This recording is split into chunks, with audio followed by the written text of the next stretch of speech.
Inilah fast food sesungguhnya. Hanya 30 detik, burger siap disajikan.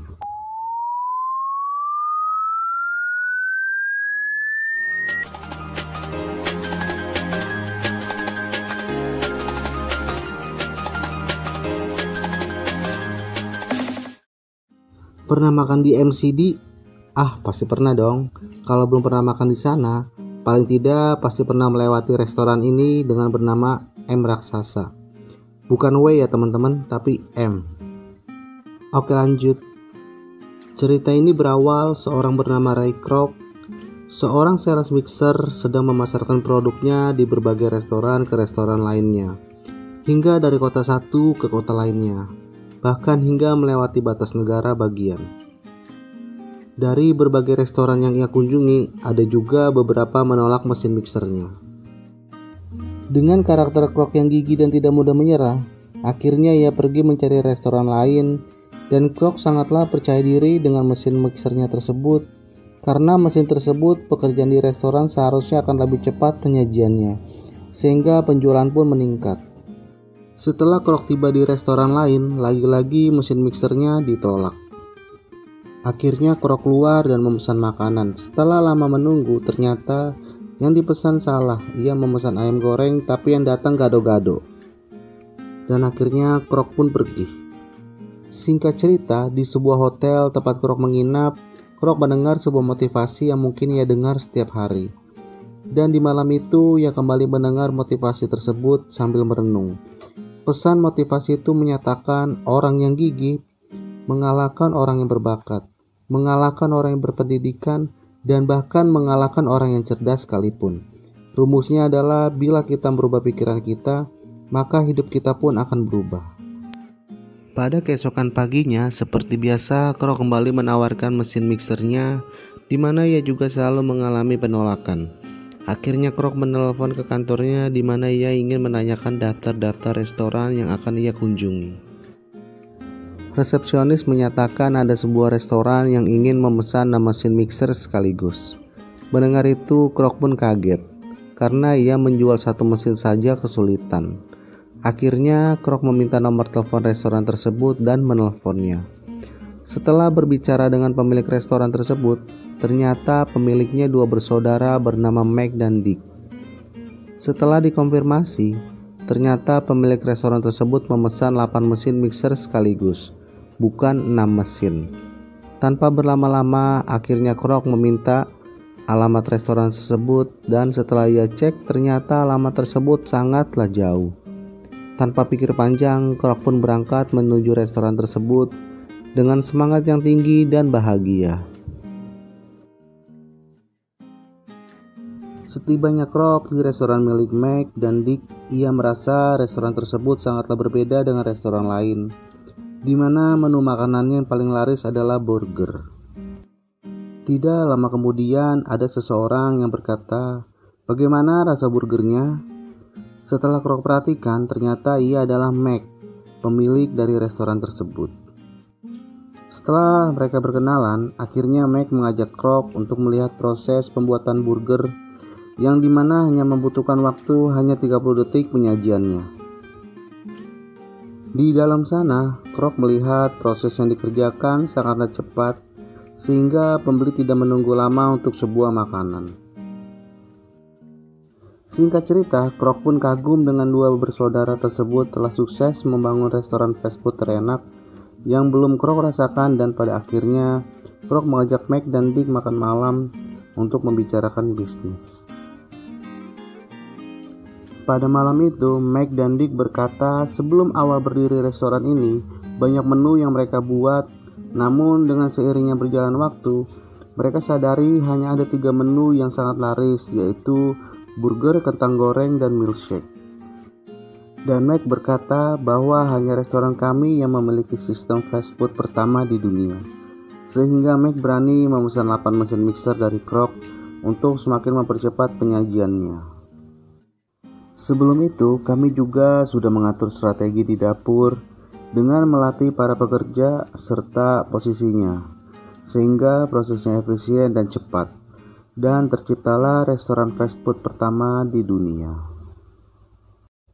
Pada malam harinya, Krok memikirkan ide bisnis dan peluang dari restoran Mike dan Dick. Dan pada keesokan harinya, Krok menyatakan sebuah ide yang ternyata idenya adalah franchise, franchise, franchise, franchise, franchise. Lalu Dick berkata bahwa bisnis waralaba atau franchise sudah pernah dibuat, namun tidak bertahan lama dikarenakan kendala pada standarisasi restoran yang kami buat tidak dapat terkontrol dengan baik. Sehingga yang terjadi adalah nama baik restoran menjadi buruk sebab 5 franchise yang bekerja sama sebelumnya sangatlah jorok, kotor, dan bahkan menjual menu makanan di luar 3 menu andalan yang sudah ada.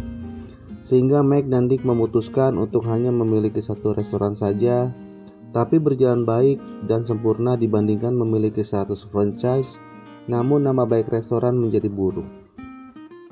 Di sisi lain, Krok tetap mempertahankan ide waralabanya, sedangkan Mike dan Dick sedikit menolak namun menerima ide-ide dari Krok. Biar gimana pun dengan menerima ide dari seseorang, bisa saja ide tersebut dapat memperbaiki kekurangan yang ada. Dan akhir dari perbincangan tersebut, akhirnya mereka bertiga memutuskan untuk merekrut supervisor sebagai awal permulaan dari ide Krok. Krok pun pulang ke rumah menemui istrinya dan mengatakan ingin investasi dengan restoran Mike dan Dick. Namun istrinya Krok tidak mendukungnya sebab istrinya beranggapan tanpa investasi pun dan bekerja lagi, Krok sudah cukup untuk masa pensiunnya. Dan perdebatan pun terjadi pada malam itu.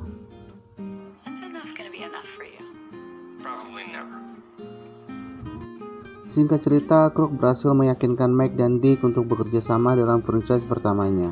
Walaupun Dick sedikit khawatir dengan Krok jika ia akan berkhianat di kemudian hari. Akhirnya mereka membuat perjanjian bersama dan terikat sehingga tidak ada yang saling dirugikan.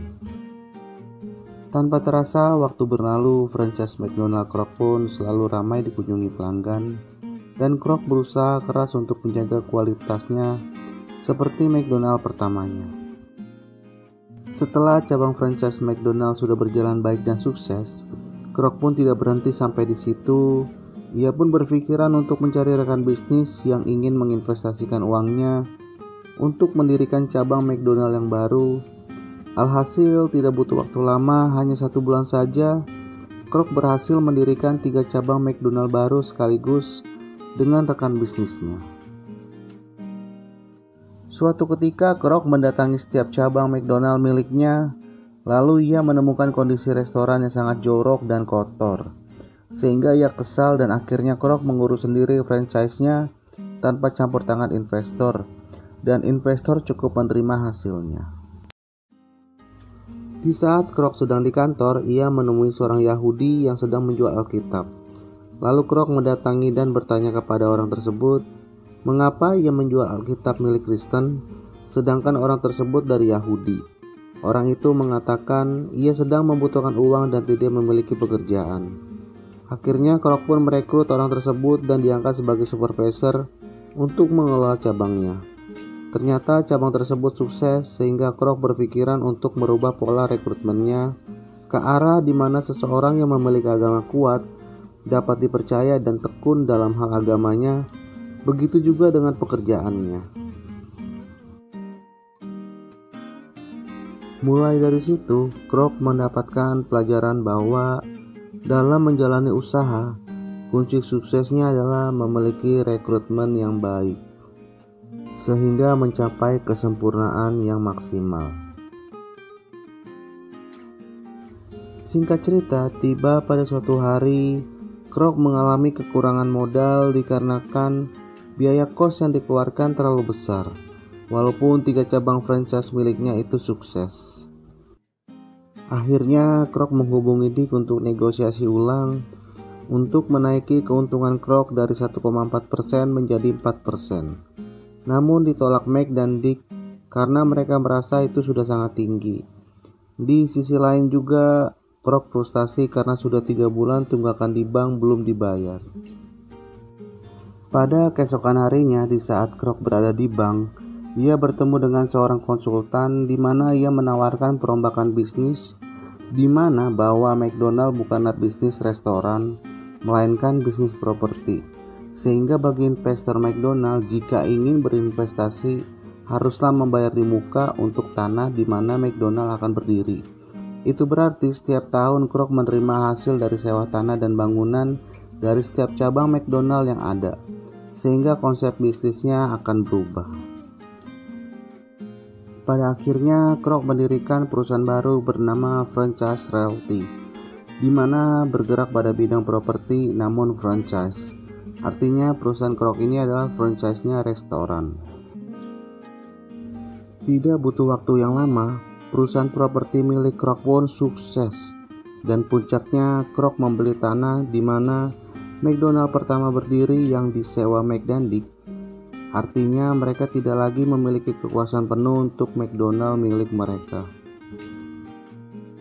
Dan akhirnya Kroc pun bebas untuk berubah standar McDonald, sehingga Kroc bisa bebas bekerja sama dengan perusahaan lain seperti Coca-Cola. Singkat cerita, pada suatu waktu Kroc menghubungi Mike dan Dick. Ia mengatakan ingin mengambil alih McDonald, dan akhirnya mereka berdebat yang membuat Mike shock dan jatuh pingsan. Pada saat Mike dan Dick di rumah sakit, tiba-tiba datanglah Kroc yang menjenguk dengan membawa bunga dan selembar cek kosong. Kroc pun mengatakan akan membayar berapapun agar McDonald menjadi miliknya.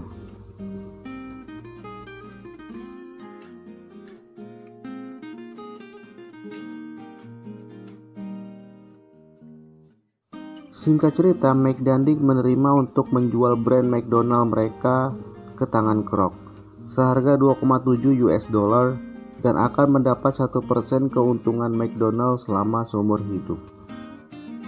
Di saat Kroc dan Dick berada di toilet, Kroc mengatakan bahwa kekuatan sebenarnya McDonald bukan pada konsep fast food ataupun sistemnya ataupun menunya, melainkan nama McDonald sangatlah kuat. Sejak awal bisa saja ia membuat restoran dengan nama Kroc, akan tetapi ia percaya tidak akan sebesar nama McDonald yang memiliki ciri khas yang sangat kuat, lain daripada yang lain, sehingga itulah tanda awal kejayaan Amerika.